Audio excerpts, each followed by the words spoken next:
Hi, this is Louise Radford on 13 July 2019. Today I'm going to rehearse the part of Juliet in Shakespeare's play Romeo and Juliet, Acts 1 to 5.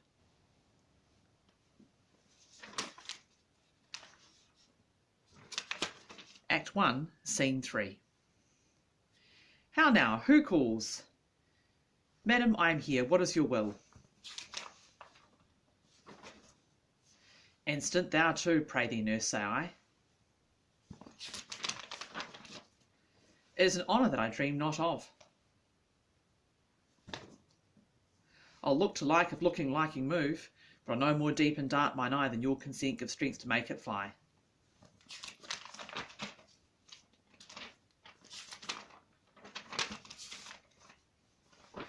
Act 1, Scene 5. Good pilgrim, you do wrong your hand too much, for which many devotion shows in this. The saints have hands that pilgrims' hands do touch, and palm to palm as holy palmers kiss. I, pilgrim, lips that they must use in prayer. The saints do not move, though grant for prayer's sake. Then have my lips that the sins that they have took. You kiss by the book. Come hither, nurse, what is yon gentleman? What is he who follows there, who would not go out the door? What is he who follows there, who would not dance? Go ask his name if he be married. My grave is like to be my wedding bed. My only love sprung from my only hate, too early seen unknown and known too late. Prodigious birth of love this is to me, that I must love a loathed enemy. A rhyme I've learned even now, of one I danced withal, one calls within Juliet. That's the end of Act 1.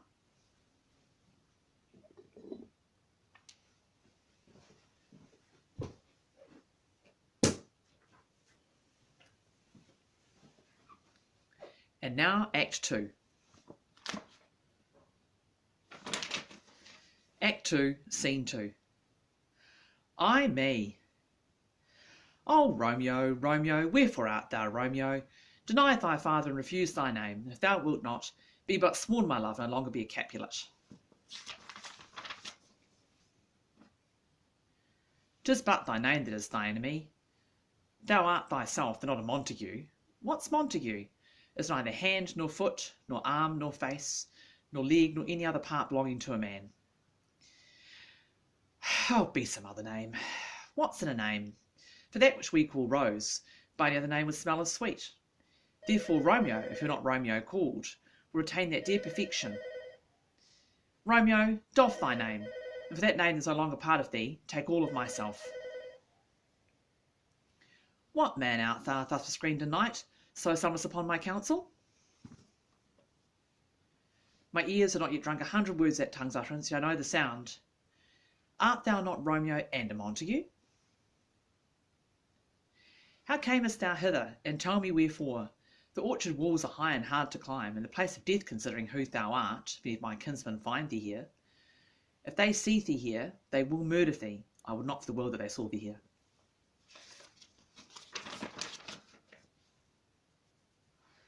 By whose direction foundst thou out this place?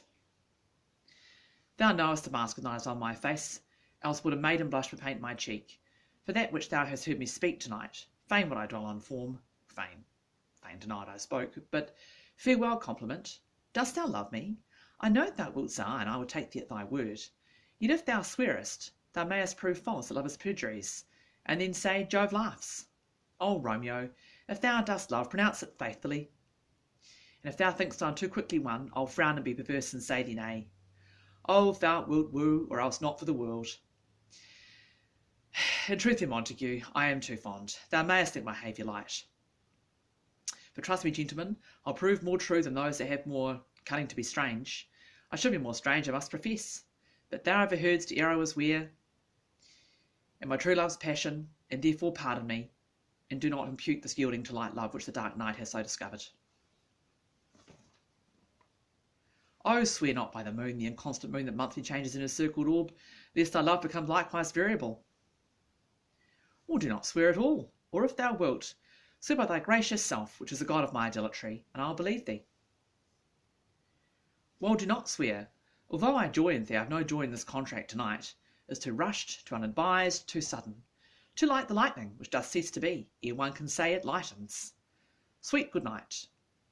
This bud of love by summer's ripening breath may prove a beauteous flower next time we meet. Good night, as sweet repose and rest come to thy heart as that within my breast. What satisfaction canst thou have tonight? I gave thee mine before thou didst request it, and yet I would it were to give again. But to be frank and give it thee again, I wish but for the thing that I have. My bounty is as boundless as the sea, and my love is as deep. The more I give to thee, the more I have, for both are infinite. Oh, I hear a noise. Dear love, adieu. Good nurse, anon. Sweet Montague, be true. Say but little, I'll come again. 3 words, dear Romeo, and good night indeed. If thy bent of love be honourable, if thy purpose marriage, send word to me tomorrow by one that I'll procure to thee. What time and wherefore wilt thou perform the rite? And all my fortune at thy feet I'll lay, and I'll follow thee, my lord, throughout the world. I come anon, but if thou mean'st not well, I do beseech thee. By and by I come to cease my suit, and leave me to my grief. Tomorrow will I send. 1,000 times good night. Psst, Romeo, psst. Oh, for a falconer's voice to lure the tasselled him back again. Bondage is hoarse and may not speak, else would I tear the cave where echo lies, and make her eerie voice more hoarse than mine with repetition of Romeo's name. Romeo, at what o'clock tomorrow shall I send to thee? I will not fail, 'tis 20 years till then. I forgot why to call thee back. I shall forget to have thee stand there still, remembering how much I love thy company. 'Tis almost morning, and I would have thee gone, yet no further than a wanton's bird lets a hop a little from her hand, like a poor prisoner in his twisted gyves, and with the silken thread plucks it back again, so loving jealous of his liberty. Sweet, so would I, yet I would kill thee with much cherishing. Oh, good night, good night. Parting is such sweet sorrow, that I should say good night till it be morrow.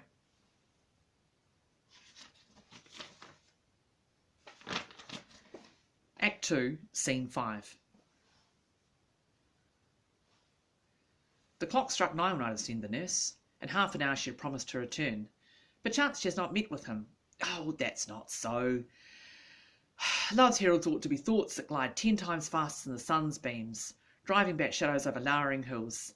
Therefore nimble pinioned doves draw love, therefore the wind has swift Cupid wings. The sun is now shining on the highmost hill. Of this day's journey from 9 till 12, it is 3 long hours, yet she has not come. Had she warm affections and youthful blood, she would move in swift and motion as a ball. But some old folks, they feign as though they were dead, unwieldy, heavy, slow, and as pale as lead. Oh, the nurse she comes, and she brings news. How now, nurse, what news? What hast thou there? The cause that Romeo did thee fetch? Now, good sweet nurse, O Lord, why look'st thou so sad? Though news be bad, yet play it to them merrily. If news be good, thou shamest the musical sweet news for playing it to me with so sour a face. I wouldst thou had my bones, and I thy news. Now come, pray thee, speak, good nurse, speak. How art thou out of breath, when thou hast breath to say to me thou art out of breath? The tale that thou dost make for this delay is longer than the tale that thou dost excuse. Is thy news good or bad? Answer to that. If say either, I'll stay the circumstance. Let me be satisfied. Is it good or bad?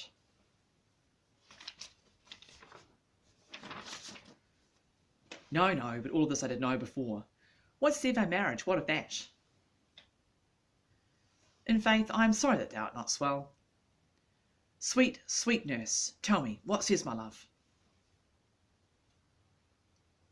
Where is my mother? Why, she is within. Where should she be? How oddly thou repliest. Your true love says like an honest gentleman, where is your mother? Here's such a coil, come. What says my Romeo? I have. High to high fortune. Honest nurse, farewell. Act 2, Scene 6. Good even to my ghostly confessor. As much to him, else as thanks is too much. Conceit more rich in matter than in words. He brags of substance, not ornament. Beggars are they can count their worth. My true love has grown to such excess I cannot sum up the sum of half my wealth. And that's the end of Act 2.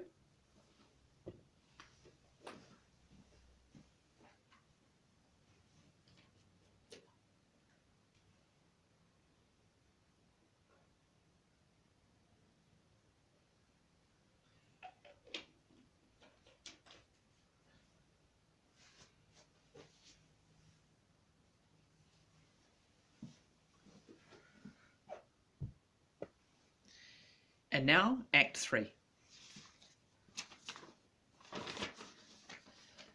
Act 3, Scene 2.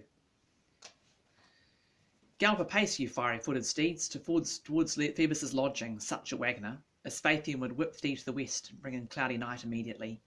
Spread thy close curtain, love-performing night, that runaways' eyes may wink, that Romeo see to leap into these untalked of and unseen arms, and that lovers may see to perform their amorous rites.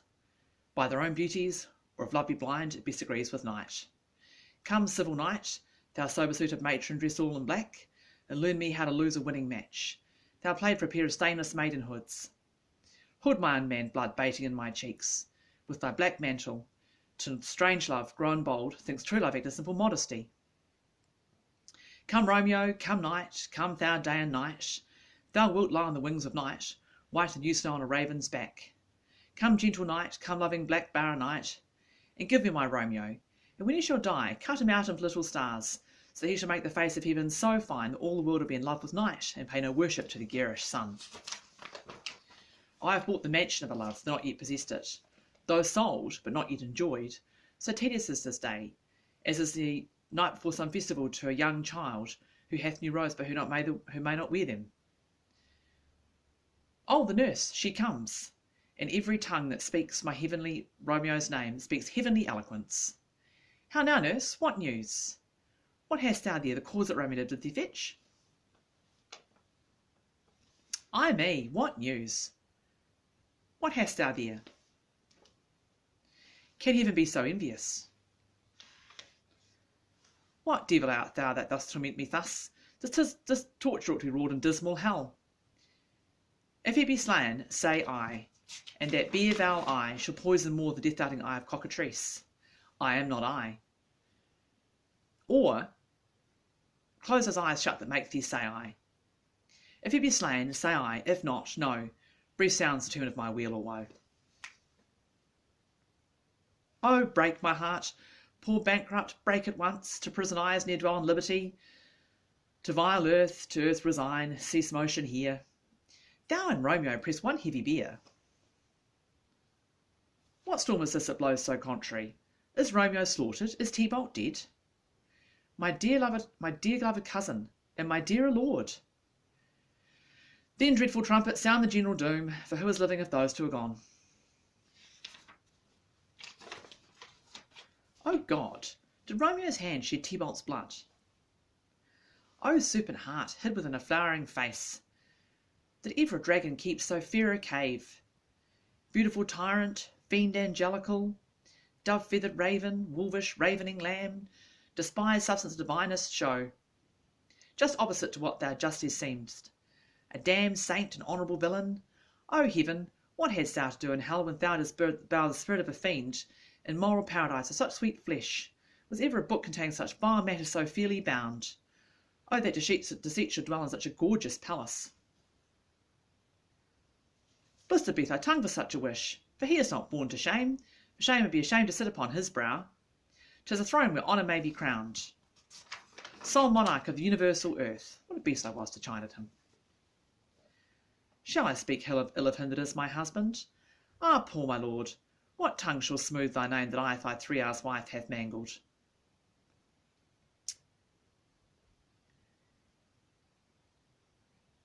Wherefore, villain, did you kill my cousin? That villain cousin would have killed my husband. Back, back, foolish tears, back to native spring. Your tributary drops belong to woe which you mistakenly offer up to joy. My husband lives who Tybalt would have slain, and Tybalt is dead who would have slain my husband. All this is comfort, but wherefore shall I weep I then? Some word there was worse than Tybalt's death. that murdered me, and fain would I forget it. But it presses to my memory like a sinner's deeds to a guilty sinner's mind.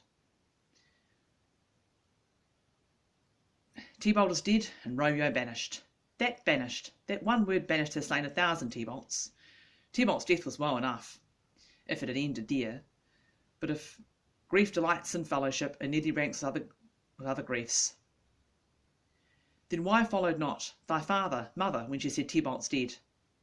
Nay, both, which modern lamentations might have moved.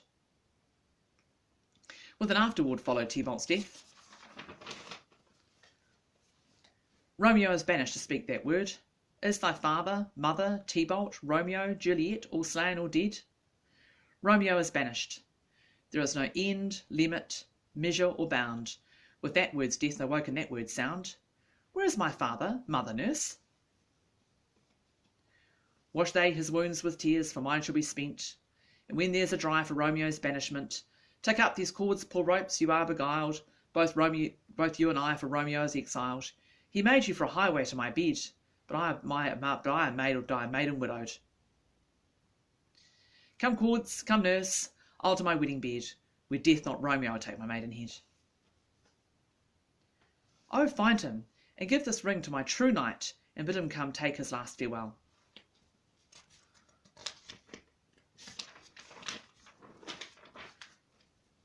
Act 3, Scene 5. Wilt thou be gone? It is not yet near day. It is the nightingale, not the lark, that pierces the fearful hollow of thine ear. Nightly she sings from yon pomegranate tree. Believe me, love, it is the nightingale. Yon light is not daylight, I know it. It is some meteor that the sun exhales, to be to thee this night a torch-bearer to light thy way to Mantua. Therefore stay yet, thou needst not to be gone. It is, hie hence, be gone away. It is the lark that sings so out of tune, straining harsh discords and unpleasing sharps. Some say the lark makes sweet division, that doth not so, for she divideth us. Some say the lark and the loathed toad changed eyes. I would it were they changed voices too, since arm from arm that voice doth us affray, hunting thee hence and hunts up to the day. Oh, now be gone, more light and light it grows. Nurse? Then window, let day in and let life out. Art thou God so? Love, Lord, I, husband, friend, I must hear from thee every day within the hour, for in every minute there are many days. Oh, at this count I shall be much in years ere I again behold my Romeo. I think so we shall ever meet again. Oh God, I have an ill-divining soul. Methinks I see thee now thou art below, as one dead in the bottom of a tomb. Either my eyesight fails, if thou look'st pale. O Fortune, Fortune, all men call thee fickle. If thou art fickle, Fortune, what dost thou with him which is renowned for faith? Be fickle, Fortune, and then, I hope, you will not keep him long, but send him back. Who is it that calls? Is it my lady mother? Is she not down so late or up so early? What unaccustomed cause procures her hither? Madam, I am not well. Ye let me weep for such a feeling loss. Feeling so the loss, cannot choose but ever weep the friend.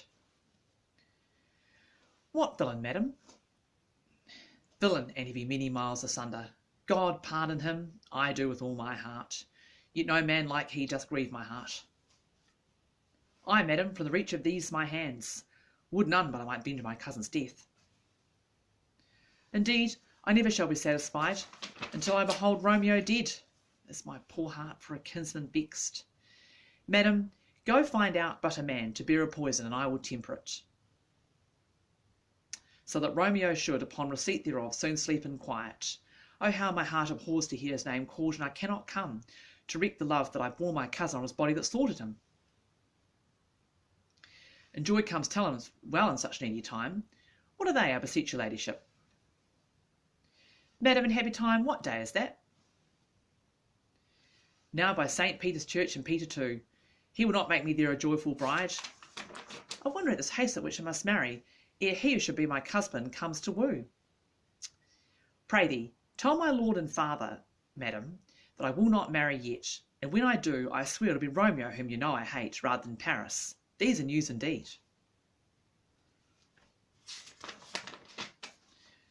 Not proud you have, but thankful that you have. Proud can never be for what I hate, but thankful even for hate that has meant love. Good Father, I beseech you on my knees, hear me with patience but to speak a word.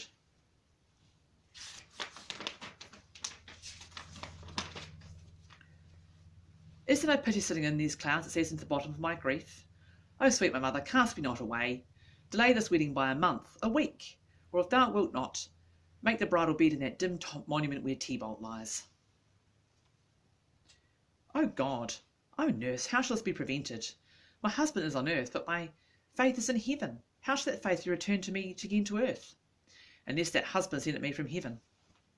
By leaving earth? Comfort me, counsel me. Alack, alack, that heaven should practise such stratagems upon a subject so soft as myself. What sayest thou? Hast thou not a word of joy? Some comfort, nurse. Speakest thou from thy heart? Amen. Well, thou hast comforted me marvellous much.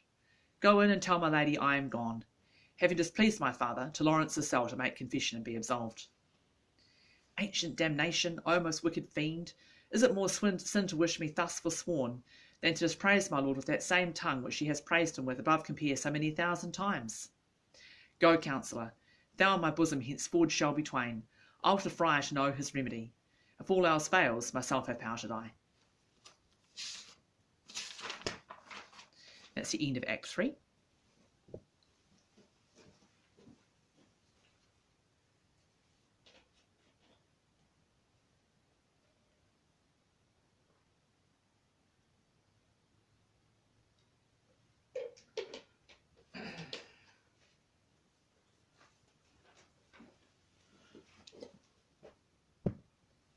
And now Act 4.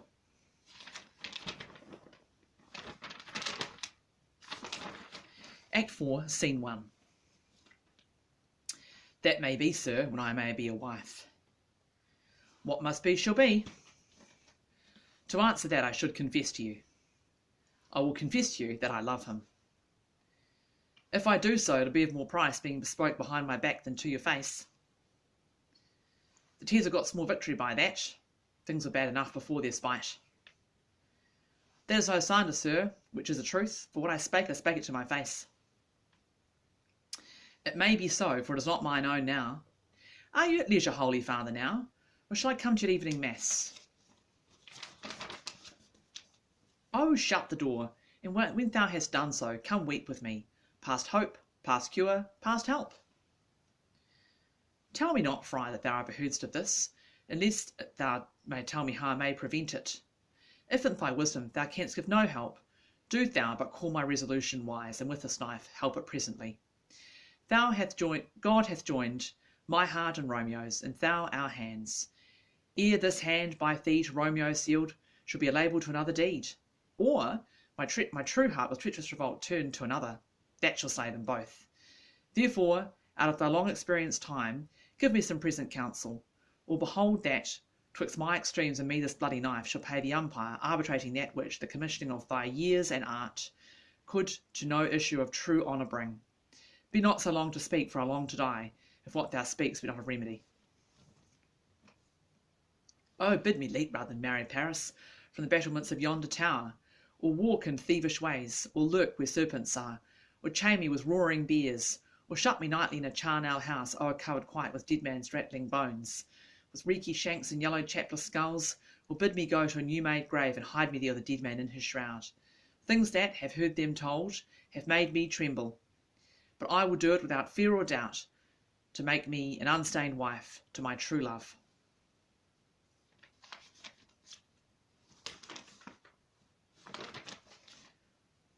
Love give me strength, and strength to help afford.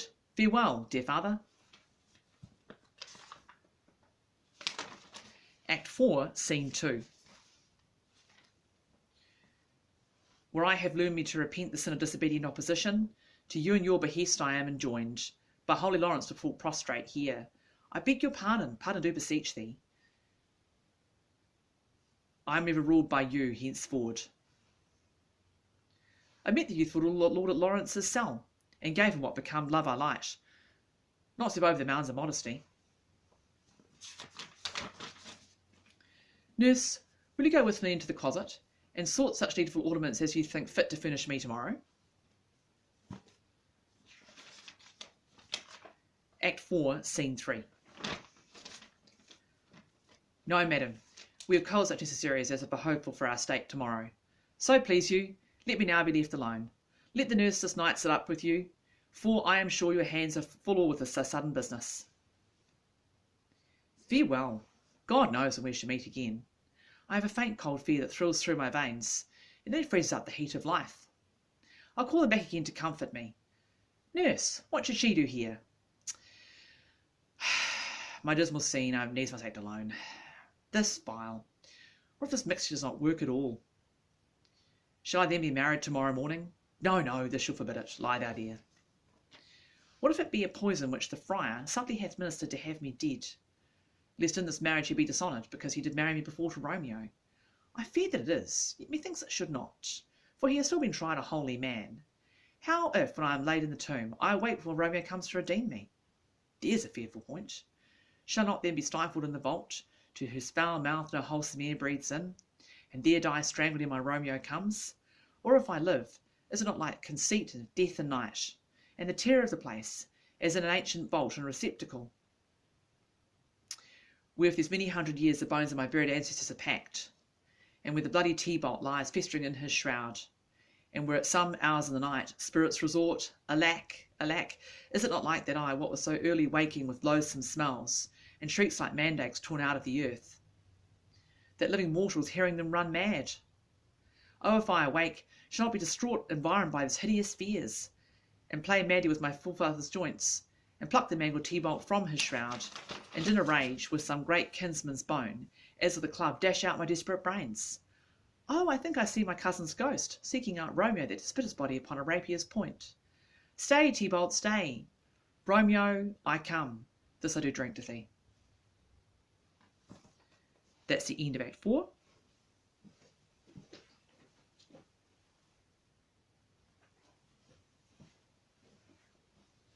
And now Act 5.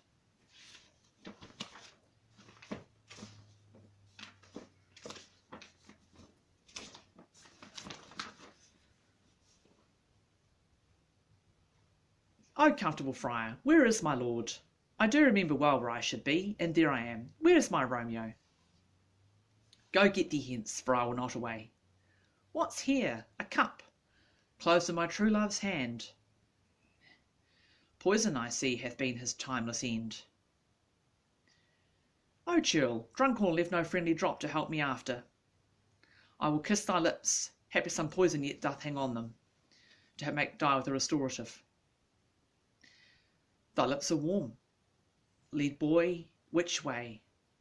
Yea, a noise, then I'll be brief. O happy dagger, this is thy sheath. There rust, and let die. And that's the end of the rehearsal.